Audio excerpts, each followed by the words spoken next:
आज हम एक ऐसे मुद्दे पर बात करने आए हैं जो सिर्फ एक और केस नहीं है, बल्कि हम सबकी समझ और इंसानियत पर एक बड़ा सवाल है। 9 अगस्त को कोलकाता के आरजी कर मेडिकल कॉलेज में एक 31 साल की ट्रेनी डॉक्टर का खून और बलात्कार हुआ। उनके शरीर पर कई सारे घाव और निशान पाए गए। ये सोचकर ही दिल कांप उठता है कि एक इंसान जो लोगों की जान बचाने के लिए था, खुद इतनी बड़ी अत्याचार का शिकार हुआ। ये सिर्फ एक रेप और मर्डर नहीं, ये हमारी पूरी समाज की हार है। ये दर्शाता है कि हमारी सोसाइटी में आज भी औरतें सुरक्षित नहीं हैं। डॉक्टर जो रात दिन बिना किसी भेदभाव के लोगों की सेवा करता है, वो अपनी सुरक्षा के लिए किस पर भरोसा करे। ये घटना हमें अपनी जिम्मेदारियों का एहसास दिखाती है कि कितनी कार्रवाइयाँ हुई, कितने नुकसान उठाए, पर हमारी सोच कभी बदली नहीं। इस घटना ने कोलकाता नहीं बल्कि पूरे देश को हिलाकर रख दिया है। सारी घटना शुरू होती है 9 अगस्त 2024 को। कोलकाता के आरजी कर मेडिकल कॉलेज में 31 साल की पोस्ट ग्रेजुएट ट्रेनी डॉक्टर की लाश हॉस्पिटल के एक वार्ड में मिली। ये वहाँ का एक आम दिन लग रहा था जब तक ये खौफनाक खबर सामने नहीं आई।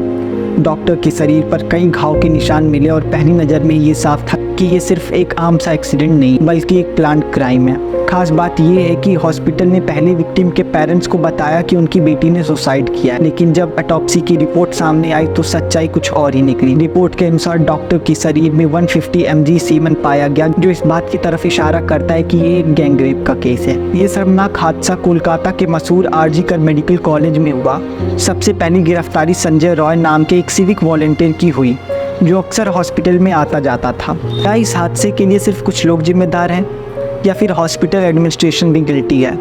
ये सवाल तब और मजबूत हो जाता है जब हम ये देखते हैं कि क्राइम हॉस्पिटल के अंदर ड्यूटी के टाइम पर हुआ। क्या एडमिनिस्ट्रेशन ने अपनी सिक्योरिटी मेजर्स को ठीक से फॉलो किया? क्या प्रिंसिपल और हॉस्पिटल अथॉरिटीज़ की कोई जिम्मेदारी नहीं बनती कि वो अपने स्टाफ की सुरक्षा का ध्यान रखें? कोलकाता हाई कोर्ट ने इस घटना की गंभीरता को देखते हुए केस को तुरंत सीबीआई के हाथ में सौंप दिया। ये पहली बार नहीं है जब भारत में ऐसी घटना घटी हो।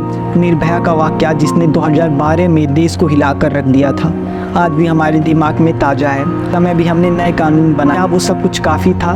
क्या आज भी भारत की सड़कों पर महिला सुरक्षित है? हर दिन लगभग 90 रेप केसेस रिपोर्ट किए जाते हैं। ये सिर्फ एक संख्या नहीं बल्कि हमारे समाज की असलियत का दर्पण। आज हम सभी ये सोचने पर मजबूर हैं कि आखिर कब तक ये सब चलता रहेगा। 2012 की निर्भया केस के बाद हमने कहा था कि बस अब और नहीं, लेकिन आज 2024 में हम वापस आकर उसी मोड़ पर खड़े हैं।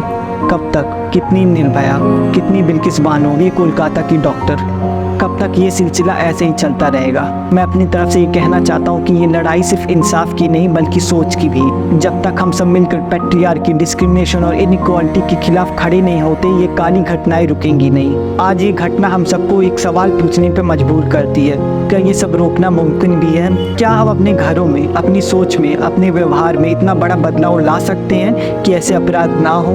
ये लड़ाई सिर्फ कानून के इन्फोर्समेंट की नहीं है, बल्कि ये लड़ाई उस सोच के खिलाफ है जो महिलाओं को एक वस्तु समझती है, कमोडिटी समझती है। गंदी सोच और एक घटिया मानसिकता, यही है असल दोषी। और जब तक हम इसे जड़ से उखाड़ नहीं फेंकते, तब तक ऐसे इंसिडेंट होते रहेंगे। आज इंसाफ एक शब्द नहीं, एक सपना बन गया है।